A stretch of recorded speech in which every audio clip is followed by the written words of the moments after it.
हाल चाल आप सभी का एक बार फिर से आपका स्वागत है मेरे YouTube चैनल में। मेरा नाम एकांत है और आज हम बात करने वाले हैं ओला S1X का जो रियल रेंज टेस्ट है उसके बारे में। मतलब कि ये इसके अंदर 3 मोड है। 3 मोड के अंदर ये डिफरेंट किलोमीटर्स चल जाती है। तो हम इनके तीनों मोड के बारे में बात करेंगे। जैसे कि नॉर्मल मोड है, नॉर्मल मोड के अंदर इसकी जो रेंज दिखाती है वो दिखाती है 67 किलोमीटर्स।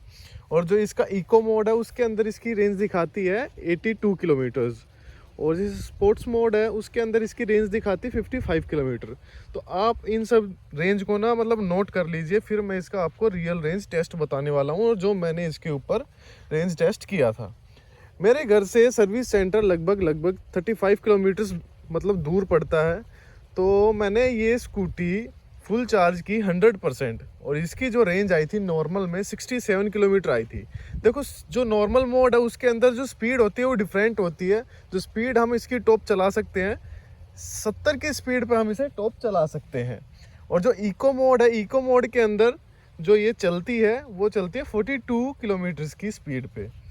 और जो स्पोर्ट्स मोड है उसके अंदर ये अपनी जो टॉप स्पीड है 85 किलोमीटर की उसके ऊपर चलती है। तो मैंने इस स्कूटी का जो रियल रेंज टेस्ट किया वो इको मोड में किया। जो इको मोड में इसकी रेंज दिखाता है 82 किलोमीटर्स, बट ऐसा नहीं है कि ये 82 किलोमीटर्स चलेगी। मैंने घर से सर्विस सेंटर के लिए जब स्कूटी निकाली और मैं सर्विस सेंटर पहुंचा तो ये स्कूटी लगभग 35 किलोमीटर 36 किलोमीटर चल चुकी थी। तो उसके अंदर जो बैटरी थी वो हाफ हो चुकी थी। हाफ लगभग ऐसे लगा लो जैसे 82 किलोमीटर थी ना, तो 82 किलोमीटर के हिसाब से आप मान के चलो ये स्कूटी की जो रेंज थी वो आ जानी थी 45 या 44 किलोमीटर पे। बट ऐसा नहीं था, इसकी रेंज जो थी वो 38 और 40 किलोमीटर की आ गई थी।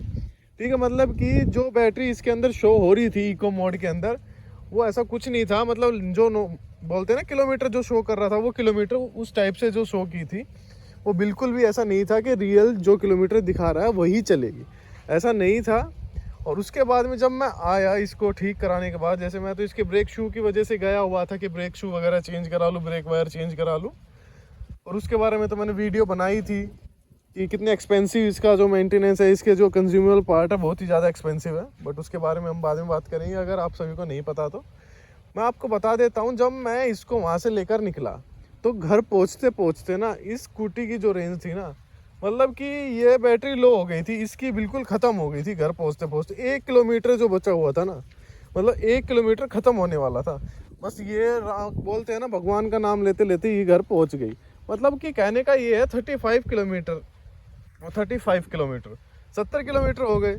इको के अंदर दिखा रेंज रहा है 82 83, बट जो चल रही है ना वो 70 किलोमीटर चल रही है। तो आप मतलब कि ऐसे ना एग्जाम्पल है ये एक तरीके का, मतलब रियल रेंज भी है और एग्जाम्पल भी है।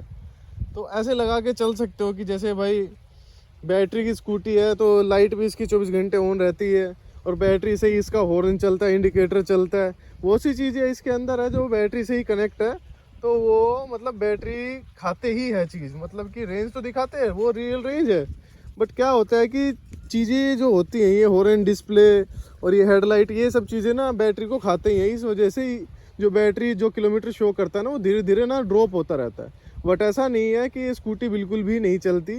मतलब 82 किलोमीटर शो कर रहा है तो 70 किलोमीटर चलेगी ही चलेगी। और जहाँ 67 किलोमीटर का है ना नॉर्मल, वहाँ मैंने इसका पूरे दिन में नॉर्मल के अंदर इसको मैंने 60 किलोमीटर पे चलाया है। मतलब कि 60 किलोमीटर निकाले हैं पूरे एक दिन में नॉर्मल के अंदर।